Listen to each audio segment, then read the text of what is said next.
اس رات کو پانے کی ہوتی ہے، اللہ ان کو نصیب بھی فرما دیتے ہیں۔ تو اس لیے ان ایام کو جو ماہ مبارک کا آخری عشرہ ہے، عتق من النار، جہنم کے آزادی کے پروانے جو ملتے ہیں کہ اللہ اپنے گناہگار کو اٹھا کر جہنم سے آزادی کے سرٹیفکیٹ عطا فرماتے ہیں۔ تو اس لیے کوشش کی جائے کہ اعتکاف میں بیٹھا جائے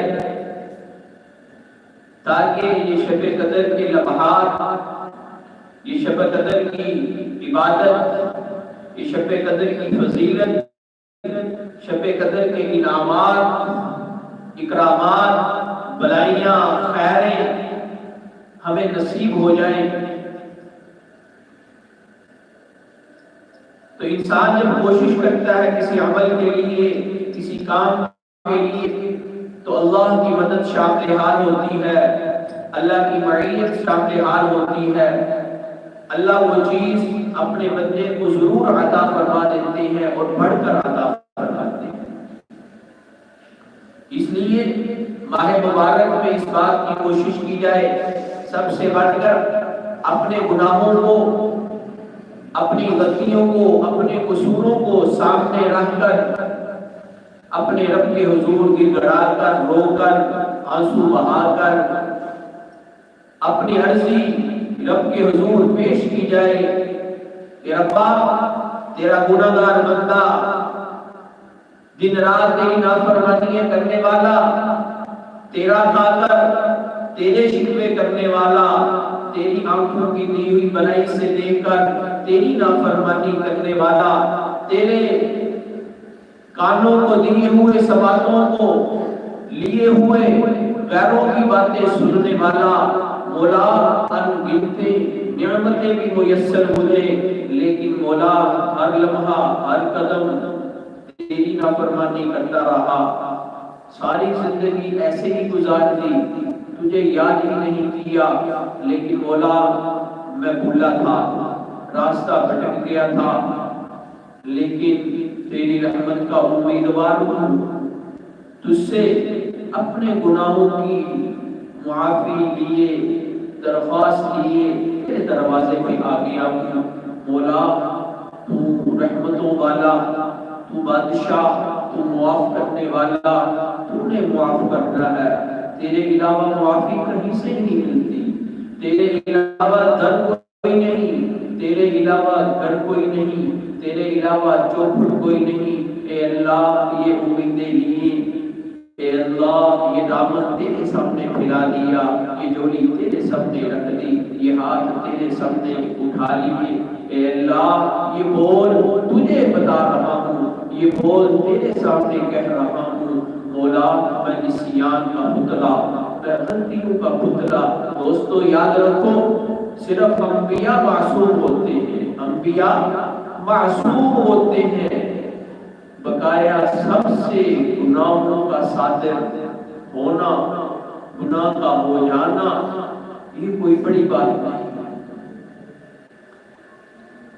عام انسان خطا اور نسیان کا پتلا ہوتا ہے، گناہ کا ہو جانا یہ کوئی تعجب کی بات نہیں، لیکن تعجب اس بات پر ہے کہ گناہ پر انسان قائم رہے اور اس پر مصر رہے، یہ بات سے تعجب ہے۔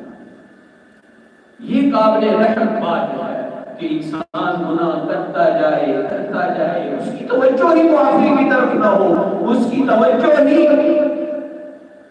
اپنے آپ کو صحیح راستے پہ لانے کی نہ ہو۔ دوستو یاد رکھو گناہ کا جو تعلق ہوتا ہے نا،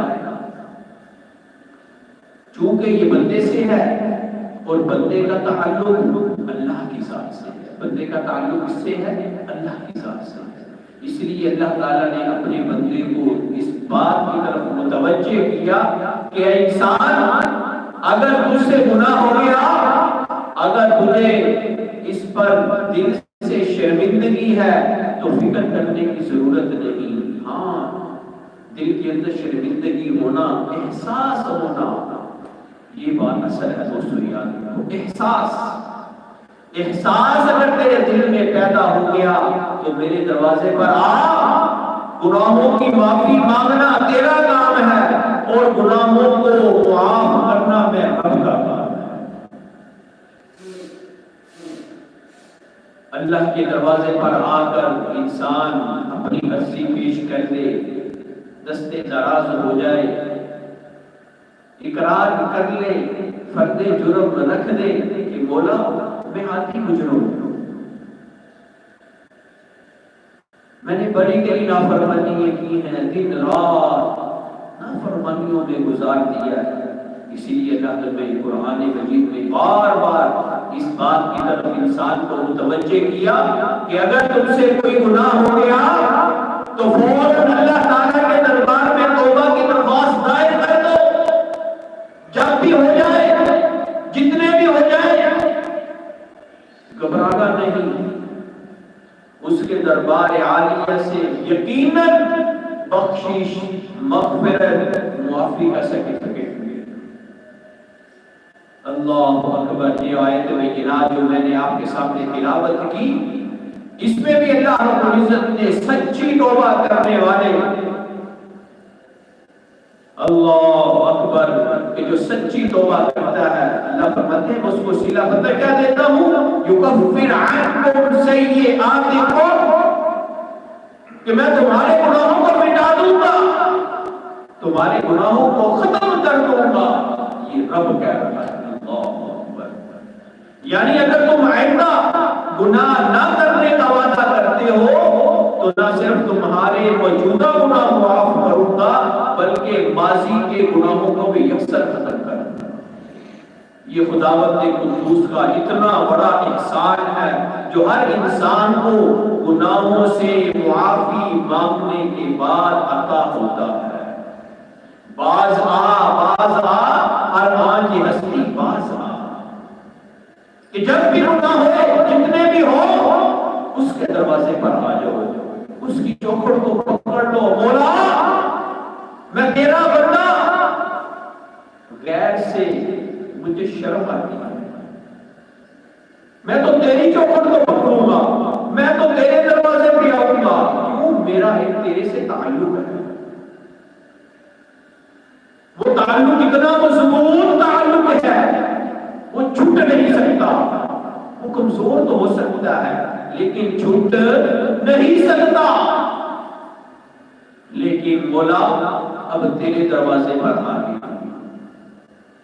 یہ عجیب بات ہے دوستوں، اگر کسی انسان کے بارے میں کوئی غلطی کی ہو یا کوئی جرم کیا ہو تو وہ انسان اپنے مجرم کو تلاش کرتا پھرتا ہے اور تھانے میں رپورٹ درج کرواتا ہے، FIR کرواتا ہے کہ اس کو پکڑا جائے، اس نے میرے ساتھ یہ جرم کیا، میرے ساتھ یہ زیادتی کی، اس کو پکڑو، وہ میرا مجرم ہے، اس نے فلاں میرے ساتھ زیادتی کی، فلاں زیادتی کی۔ نمبردار کو کہا جاتا ہے، تھانے دار کو کہا جاتا ہے، اللہ اکبر۔ مگر قربان جو ذات غفور الرحیم کے، وہ اپنے مجرموں کو اعلان کر کے رہتا ہے اور فرمایا جاتا ہے، اے گناہگارو، ایسے آکارو، بدکارو، آ جاؤ میرے دروازے پر، میں تمہیں سنبھالوں گا، میں کوئی FIR نہیں کاٹوں گا، میں تجھے تانا بھی نہیں دوں گا کہ تو نے ساری جوانی نافرمانیوں میں، نسیان میں، میری نافرمانیوں میں گزاری۔ آ جاؤ میری چوکھٹ پر، میرے دروازے پر آ جاؤ، میرے سے معافی مانگ لو، میں تجھے ایسا پاک صاف کر دوں گا۔ سچی توبہ لے کر آؤ گے، اپنے گناہوں پر نادم ہوگے، نہ کرنے کا عزم ہوگا، پچھلی سابقہ گناہیوں کو، جتنی بھی تم نے قصور کیے، غلطیاں کی، اس پر تم نادم ہوگے، میں رب صرف معافی نہیں کروں گا، تمہارے نامہ اعمال میں سے وہ سارے کے سارے قصور، ساری غلطیاں، سارے قصور معاف کر دے، تمہیں ایسے کر دوں گا جس طرح آج تم اپنے ماں کے پیٹ سے پیدا ہوئے۔ یکسر سارے گناہوں کو میں معاف کر دوں گا. لیکن یہ کیسا رب ہے جو اپنے مجرموں کو اعلان کر کے کہتا ہے کیوں بھاگ رہے ہو, کیوں ڈر رہے ہو, میرے دروازے پر آؤ, میں FIR نہیں کرتا, میں اعلان کر رہا ہوں اپنے مجرموں کو معافی کے اعلان کر رہا ہوں. کبھی رمضان کے بہانے, کبھی جمعات کے ساتھ نماز پڑھنے کے بہانے, کبھی حج کرنے کے بہانے, کبھی صدقہ خیرات کرنے کے بہانے, اللہ کہتا ہے میں تو بہانے دیے جا رہا ہوں. تم ہو کہ جو سوچتے ہیں, تم ہو جو عقل کے راہ پکڑتے ہیں. آؤ تو صحیح, توبوا الی اللہ جمیعا, توبہ کرو اس اپنے رب سے, معافی مانگو اس اپنے رب سے, سارے کے سارے ایھا المؤمنون, او لوگو جو اللہ پر ایمان لائے ہو, لعلکم تفلحون, تاکہ وہ رب تمہیں کامیاب کر دے. اللہ کہتے ہیں تم توبہ کرو گے نا, تم اس سے معافی مانگو گے نا اپنے گناہوں کی, میں رب تمہیں نجات دوں گا, تمہیں کامیاب کروں گا. گویا کہ راہ نجات اللہ رب العزت نے اپنے سے مانگنے میں رکھی ہے, توبہ کرنے میں رکھی ہے, ہما وقت اس کی ذات کی طرف رجوع کرنے میں رکھی ہے کہ انسان اپنے گناہوں کو سامنے رکھ کر اپنے رب سے سچی توبہ کرے. گناہوں پر نادم ہونا, سچی توبہ کرنا, دوستو یہ اللہ کو بہت پسند ہے. اللہ کہتے ہیں بنسبت اس بندے کے جو گناہ نہیں کرتے اور جو گناہ کرتا ہے, اللہ کہتے ہیں مجھے وہ بندہ زیادہ پسند ہے جو گناہ کرتا ہے بنسبت اس کے جو گناہ نہیں کرتا. کیوں؟ جو گناہ کرتا ہے وہ بار بار مجھ سے مانگ رہا ہے, بار بار کہتا ہے ربنا اللہم, وہ بار بار مجھے پکار رہا ہے, میرا نام یاد کر رہا ہے. اللہ کہتا ہے یہ بندہ مجھے بڑا پسند ہے. اسی لیے تو اللہ نے قرآن مجید میں فرمایا التائبون العابدون الحامدون السائحون الراکعون الساجدون الآمرون بالمعروف والناهون عن المنکر والحافظون لحدود اللہ وبشر المؤمنین. وہ ایسے ہیں جو توبہ کرنے والے ہیں, عبادت کرنے والے ہیں, اللہ کی حمد و ثنا بیان کرنے والے ہیں, روزہ رکھنے والے ہیں, رکوع اور سجدے کرنے والے ہیں, نیک باتوں کی تلقین اور بری باتوں سے روکنے والے ہیں, اللہ کی حدود کا خیال رکھنے والے. اور ایسے مومنوں کو اے میرے محبوب خوشخبری سنا دو, ایسے مومنوں کو خوشخبری سنا دو, ان کو کہہ دو. اللہ نے اس آیت کریمہ میں خوشخبری سنانے والوں میں اول نام کن کا رکھا؟ التائبون, التائبون, توبہ کرنے والے, سچی طلب لے کر آنے والے. اللہ نے کہا ان لوگوں کے لیے خوشخبری ہے جو سچی توبہ کرتے ہیں. اللہ نے یہ نہیں کہا گناہ کیوں کرتے ہیں, یہ نہیں کہا. کوئی تانا نہیں کہ تو نے کل گناہ کیا تھا آج پھر آ گیا. اللہ کہتے ہیں دوستو خدا کی صفت رحمت اور مغفرت سب سے وسیع ہے. قرآن مجید میں ارشاد ہوتا ہے نبی عبادی انی انا الغفور الرحیم, اے میرے ان کو یہ خبر دے دو کہ میں بہت معاف کرنے والا اور رحم کرنے والا ہوں.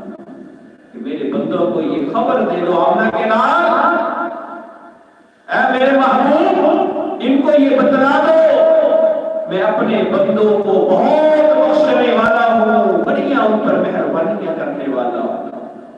اللہ اکبر. دوستو کیسا رب ہے, کیسا ہمارا خالق و مالک ہے کہ بخشش کا دریا جوش میں ہے. گناہ گاروں کے گناہ دھونے کے لیے موج بھی ہے, اس کی موجیں گناہوں کو اپنے دامن میں بہا کر لے جائے گی۔ اس لیے گناہگاروں بھاگو اور در رحمت سے جوڑیاں بھر لو۔ جو گناہگار ہے اپنے گناہوں کی وجہ سے مایوس ہے، اس کے متعلق میرے محبوب نے فرمایا، اللہ رب العزت قرآن میں فرماتے ہیں قُلْ يَا عِبَادِيَ الَّذِينَ أَسْرَفُوا عَلَىٰ أَنفُسِهِمْ لَا تَقْنَطُوا مِن رَّحْمَةِ اللَّهِ إِنَّ اللَّهَ يَغْفِرُ الذُّنُوبَ جَمِيعًا إِنَّهُ هُوَ الْغَفُورُ الرَّحِيمُ۔ اے میرے پیارے محبوب صلی اللہ علیہ وسلم، یا عبادی، ان کو کہہ دو میرے بندوں، الذین اسرفوا، جنہوں نے اپنی جانوں پر ظلم کیا، زیادتی کی، لا تقنطوا من رحمت اللہ، وہ میری رحمت سے نا امید نہ ہو، میری رحمت سے نا امید نہ ہو۔ میرے محبوب نے فرمایا جس طرح شرک اور کفر یہ رب ناپسند ہے، اسی طرح نا امیدی یہ بھی اللہ کو ناپسند ہے۔ اس لیے کہ مسلمان ہو، کلمہ ہو، وہ رب سے نا امید ہو، یہ نہیں ہو سکتا، یہ متضاد چیزیں ہیں۔ ہو مسلمان، ہو لا الہ الا اللہ پڑھنے والا اور مایوس ہو، نا امیدی ہو، کیوں؟ اس کا رب کہیں چلا گیا، اس کا رب کمزور ہو گیا۔ دوستو، نا امیدی تو کمزوری کی علامت ہے، مایوسی کمزوری کی علامت ہے۔ ہمارا رب، ہمارا مالک و خالق ہر وقت ہمارا طاقتوں سے ہر وقت متصل ہے، اس کے ہاں کوئی نبی نہیں۔ حدیث میں آتا ہے میرے محبوب نے فرمایا ساری انسانیت صبح و شام دن و رات اس کی نافرمانی میں لگ جائے، اس کے خزانوں میں ذرہ برابر بھی فرق نہیں پڑے گا۔ وہ تو رب اتنا بڑا رب ہے۔ تو کیا اللہ فرما رہے ہیں الذین اسرفوا علی انفسہم، جنہوں نے اپنی جانوں پر ظلم کیا، دن و رات صبح و شام اس کی نافرمانیوں کے اندر زندگی گزاری۔ اے میرے محبوب صلی اللہ علیہ وسلم، میرے بندوں کو یہ خبر دے دو، لا تقنطوا من رحمت اللہ، میری رحمت سے نا امید نہیں ہونا۔ کتنے تمہارے گناہ ہیں؟ 50 سالہ، 60 سالہ، 70 سالہ، یہی انسان کی زندگی ہے نا؟ ساری زندگی تمہیں گناہوں میں گزار دی، دنوں رات گناہوں کے اندر گزار دیا، لیکن اس کی رحمت کا پتہ ہے نا؟ اس کی رحمت کتنی ہے؟ اس کی رحمت کا اندازہ ہم نہیں لگا سکتے جتنی اس کی رحمت ہے۔ تمہارے گناہ زمین میں جتنے بھی ریت کے ذرے ہیں، تمہارے گناہ جتنے پانی کے قطرے ہیں اس کے بقدر ہے، لیکن میں اللہ فرماتا ہے، میرا رب فرماتا ہے میری رحمت اس سے بھی کہیں آگے ہے۔ کیوں گھبرا رہا ہے؟ کیوں تو نے مجھے چھوٹا سمجھ لیا؟ کیوں تو نے مجھے کمزور سمجھ لیا؟ کیا ہوا گناہ ہو گیا؟ کیا ہوا تو راستہ بھول گیا، بھٹک گیا، میرے راستے سے ہٹ گیا، میری ذات کو تو نے مجھ سے پشت ڈال دیا، کیا ہوا؟ آجا میرے دروازے پہ آ جا، آج بھی ندامت کے آنسو لے آ، تجھے یکسر معاف کر دوں گا، تیرے گناہوں سے تجھے پاک صاف کر دوں گا۔ ان اللہ یغفر الذنوب جمیعا، میں اللہ تیرے سارے گناہوں کو معاف کر دوں گا۔ کیوں؟ انہ هو الغفور الرحیم، اس لیے کہ میں ہی بخشنے والا، میں ہی رحم کرنے والا ہوں۔ اس لیے نا امیدی، مایوسی یہ نہیں دوستو ہونی چاہیے، کبھی بھی نہیں ہونی چاہیے، کسی معاملے میں بھی نہیں ہونی چاہیے، بلکہ میں تو یہاں بھی کہوں گا اپنی دنیا کے معاملے میں بھی مایوسی نہیں ہونی چاہیے، نا امیدی نہیں ہونی چاہیے۔ ایک راستہ بند ہوگا، خدا کی قسم اللہ تمہارے 10 راستے کھولے گا۔ مایوسی نہیں، مایوس انسان، نا امید انسان وہ کبھی بھی کامیاب نہیں ہوگا کسی بھی معاملے میں۔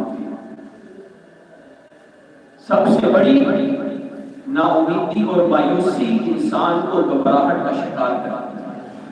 یاد رکھو جو بھی انسان مایوس ہوگا، نا امید ہوگا، وہ گھبراہٹ کا شکار ہوگا، احساس کمتری کا شکار ہوگا. اس لیے اپنی طبیعت کو حشاش بشاش رکھنے کے لیے نا امیدی اپنی زندگی میں نہیں لاتی. یہ تو رب کا معاملہ ہے. اللہ اکبر. پھر رب سے وہ انسان اللہ کا بندہ اور پھر رب سے اپنے مالک سے نا امید، اس سے مایوسی، یہ تو اچھی چیز ہے. سرکار دو عالم صلی اللہ علیہ وسلم نے بنی اسرائیل کا ایک شخص کا واقعہ بیان فرمایا جس نے 99 قتل کیے، ایک کم سو. حدیث کی کتابوں میں یہ واقعہ عام ہے.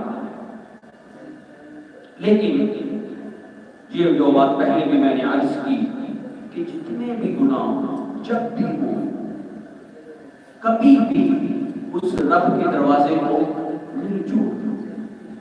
ابھی گناہ ہوا فوراً توبہ، فوراً استغفر اللہ ربی من کل ذنب واتوب الیہ. شام پھر گناہ ہو گیا، پھر استغفر اللہ ربی من کل ذنب واتوب الیہ. کیوں؟ میرے رب نے خود کہا ہے خلق الانسان ضعیفا، انسان کمزور ہے، اس سے غلطیاں ہونی ہے جو کمزور، اس رب نے خود کہا یہ کمزور ہے. لیکن جو میں نے پہلے بھی عرض کی کہ گناہ کا ہو جانا یہ کوئی بڑی بات نہیں، گناہ پر مصر رہنا یہ سب سے ندامت والی بات ہے، یہ قابل تعجب بات ہے. اس لیے گناہ جب بھی ہو اس کے دروازے کو نہیں چھوڑنا، استغفار کو نہیں چھوڑنا، معافی کو نہیں چھوڑنا. حدیث میں آتا ہے اس نے 99 قتل کیے، ایک کم سو، لیکن جستجو میں تھا. اس میں تھا جستجو میں تھا. اسی طرح کوئی شرابی، کوئی جوانیہ، کوئی جان چور، ڈاکو ڈکیتی کرتا جا رہا ہے، چور چوری کرتا جا رہا ہے، زانی زنا کرتا جا رہا ہے، شرابی شراب پیتا جا رہا ہے. لیکن اس رب کے دروازے کو نہ چھوڑے، اس کے دروازے کو. دیکھو حدیث میں 99 قاتلوں کا محبوب نے ذکر کیا جو سب سے بڑھ کر ظلم، زنا سے بھی بڑھ کر، چوری سے بھی بڑھ کر، ڈکیتی سے بھی بڑھ کر، شراب سے بھی بڑھ کر جو جرم ہے نا، اللہ نے جو اعلیٰ درجے کا جرم تھا نا، اللہ نے وہ ذکر فرمایا. میرے محبوب نے اس واقعہ کا تذکرہ فرمایا کہ اس نے 99 قتل کیے، ایک 100 قتل کیا، لیکن جستجو میں تھا، اپنے گناہوں کو وہ بھول نہیں رہا تھا کہ یا اللہ مانا کہ میں نے یہ بڑا گناہ کیا، ایک کم 100 انسانیت کا قتل کیا ہے، اور کبھی کہیں جا رہا ہے، کبھی کہیں جا رہا ہے. گیا ایک عالم کے پاس، ایک بزرگ کے پاس. اس کو بیچارے کو پتہ نہیں تھا کہ حضرت جی میں نے ایک کم 100 قتل کر لیے، میرے لیے کوئی راستہ ہے؟ اللہ مجھے معاف کر دے گا؟ دل میں آرزو تھی کہ میری پتہ نہیں بخشش ہوتی ہے کہ نہیں، پتہ نہیں میرا رب مجھے معاف کرتا ہے کہ نہیں. اس نے کہا ایک کم 100 اتنے زیادہ قتل کیے تو نے، تیری تو بخشش کوئی نہیں. متحضر صاحب نے کیا کہا، صوفی صاحب نے کیا کہا، تیری بخشش کوئی نہیں. اس کے دل میں آیا یار میری بخشش نہیں. اس نے اس کو بھی قتل کر دیا، اس نے اس کو بھی قتل کر دیا.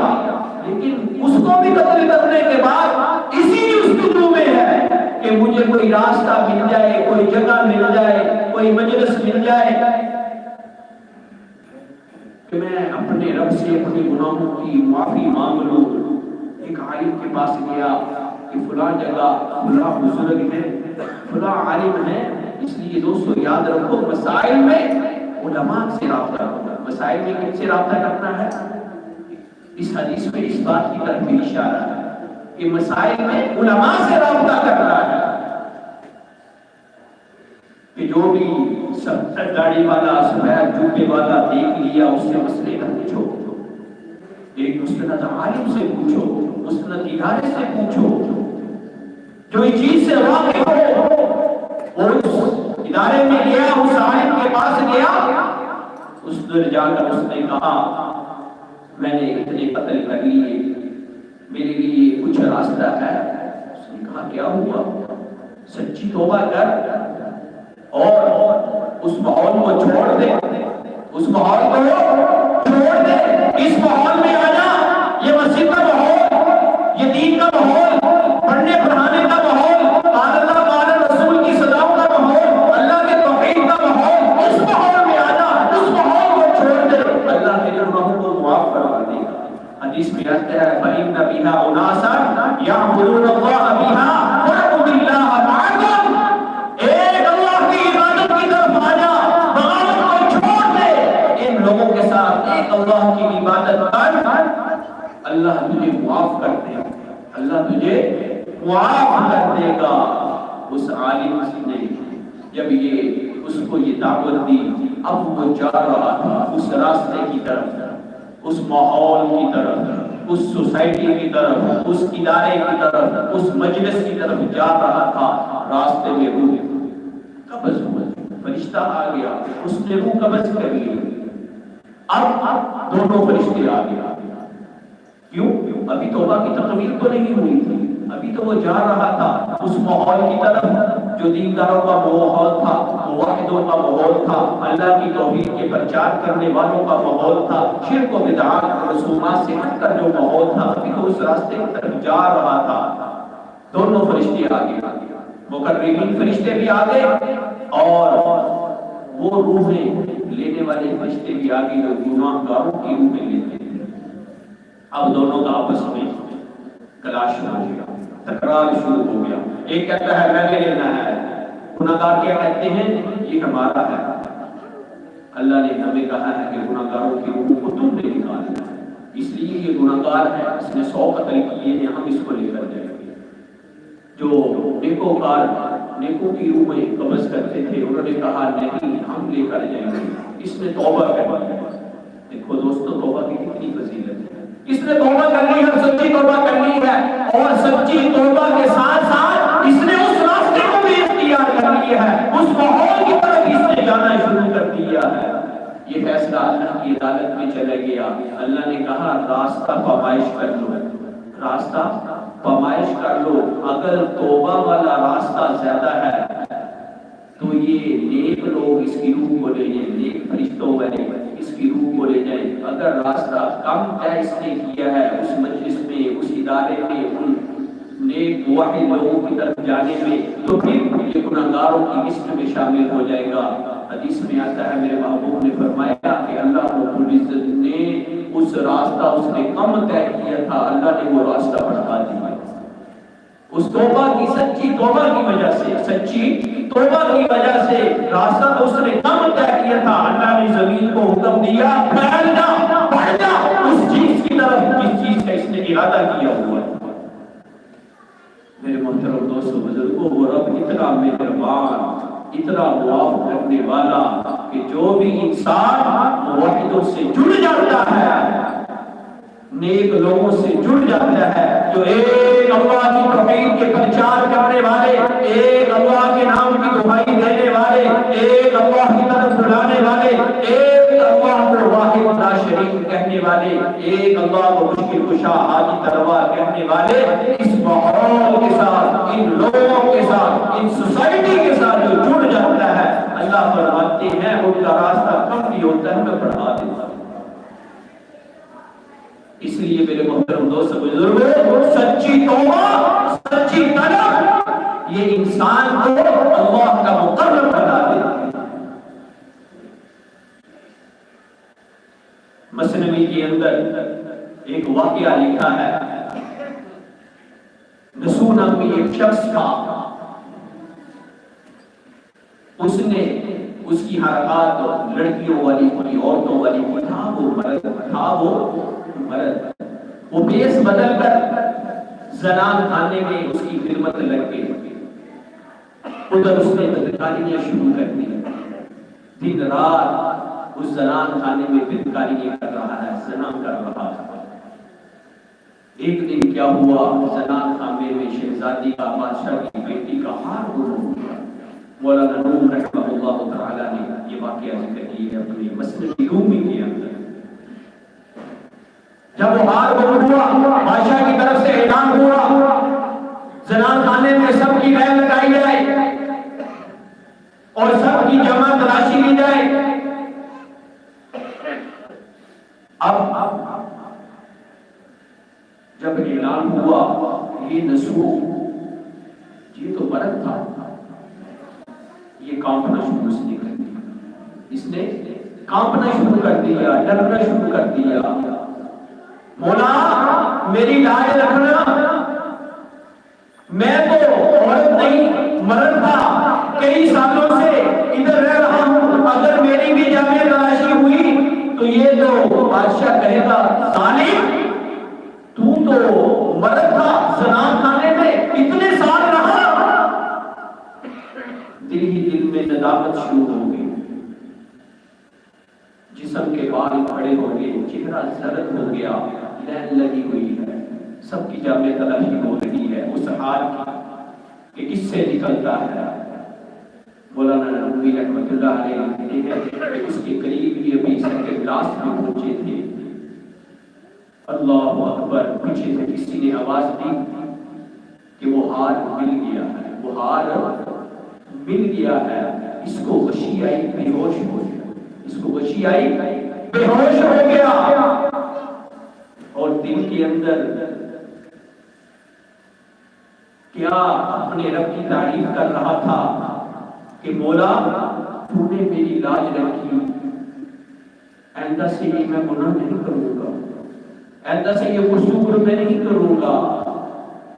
مولانا نبوی رحمۃ اللہ علیہ نے لکھا ہے کہ اس کی سچی طلب، سچی تڑپ اس کے ہاتھ کے ملنے کا ذریعہ بنا، اور اللہ رب العزت نے وہ ہار بھی مل گیا اور اس کو بھی اللہ نے شرف کی حیا رکھی کہ اس سے جو گناہ سرزد ہو رہے تھے کئی سالوں سے، اس نے سچی توبہ کی، سچی طلب اپنے رب کو دکھلائی، اللہ رب العزت نے اس کی بھی شرف و حیا رکھی.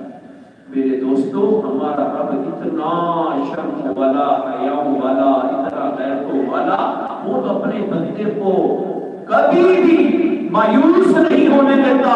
وہ میرا رب اپنے بندے کو کبھی بھی محروم نہیں ہونے دیتا. لیکن بندہ سچی طلب تو لے، اس کے دروازے پر تو آئے.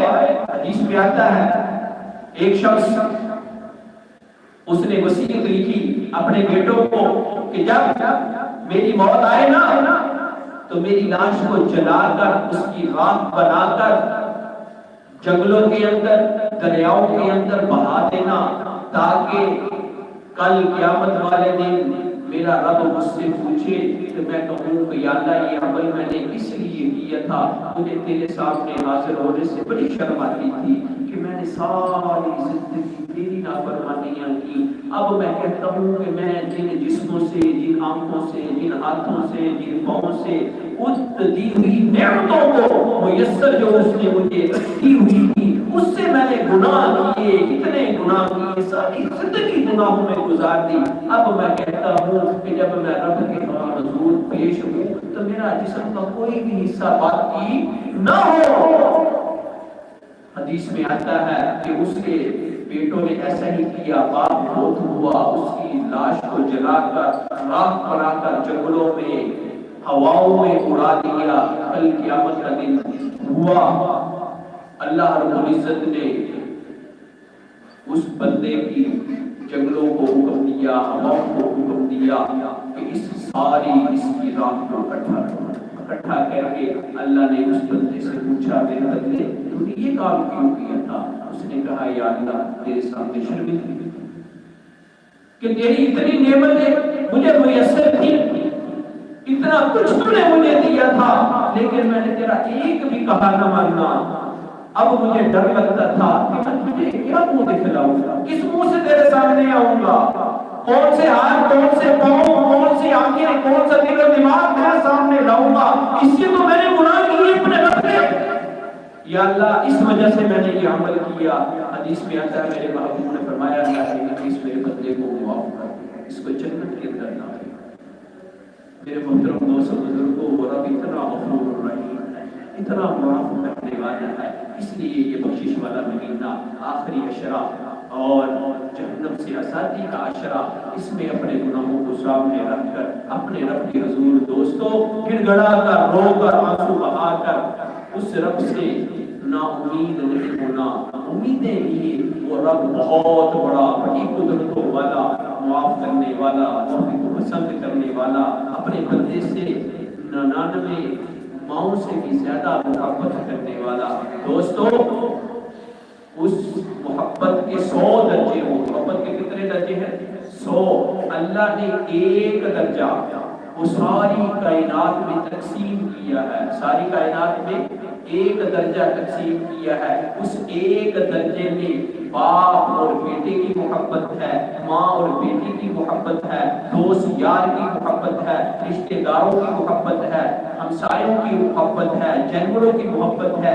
ایک حصہ میں اللہ نے وہ ساری تقسیم کی ہے۔ اب دیکھ لو ایک حصے کی جو محبت ہے وہ باپ کی بیٹے سے کتنی ہے، ماں کی اپنے بیٹے سے کتنی ہے، لیکن جو 99 ایک کم 100 جو حصے ہیں وہ اللہ نے اپنے بندے کے لیے رکھے۔ ایک کم 100 حصے اس کے لیے رکھے ہیں اپنے بندے کے لیے۔ دوستو ایک ماں یہ نہیں چاہتی کہ میرے بچے کو کوئی تکلیف پہنچے، میرا بچہ دکھ میں آئے، وہ رب کیسے کہے گا۔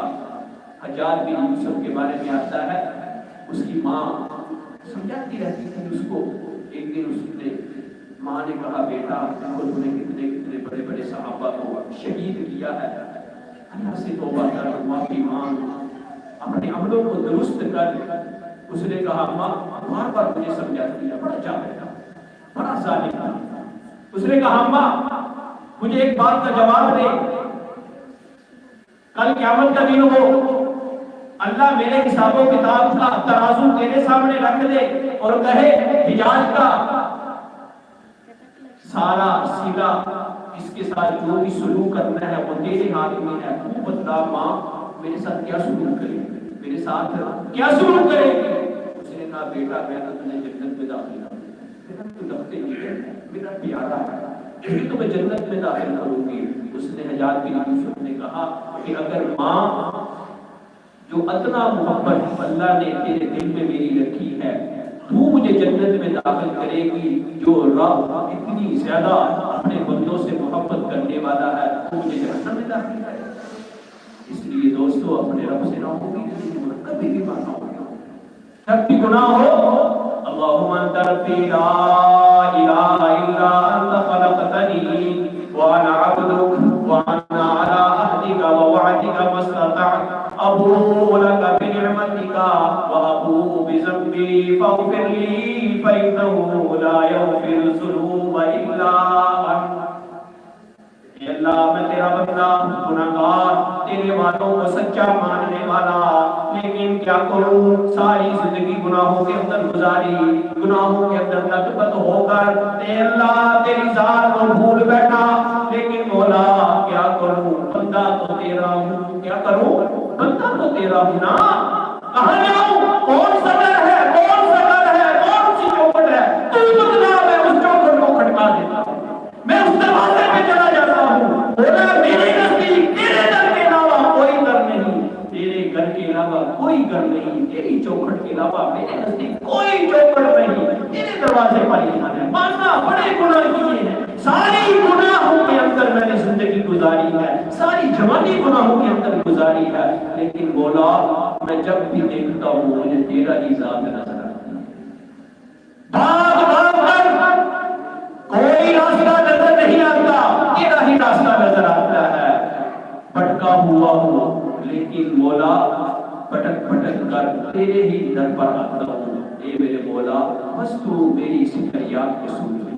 دوستو یہ رمضان کی راتیں تھوڑی ہی رہ گئی، آخری شرائط آپ والا عشرہ اور شب قدر کی تلاش والا عشرہ، اس لیے دوستو ان راتوں کو غنیمت سمجھے، کوئی شب قدر کی تلاش کرے اور اپنے آپ کو فارغ کر کے اعتکاف میں بیٹھے۔ اللہ عمل کی توفیق دے، واخر دعوانا الحمدللہ۔